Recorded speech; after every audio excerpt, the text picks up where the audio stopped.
வாய் சோறுனக்கு ஊட்டி விட்ட வேளையில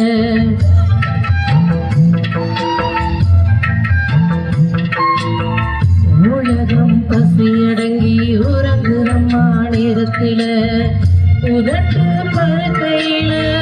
ஒன்று ரெண்டு சுண்டுதடி அதனா ருசி பார்த்தே மோட்சமிக்கு வந்ததடி தாயே இனி நீயே என் நெஞ்சில் தங்கிவிடு போகும்படியாவும் நீ எங்களுக்கு உதவிடு சந்தன மல்லிகையில் தூளி கட்டி போட்டே தாய் நீ கண் வளருதாளேலோ விபிர வீசிக்கிட்டு பாட்டு சொல்லுற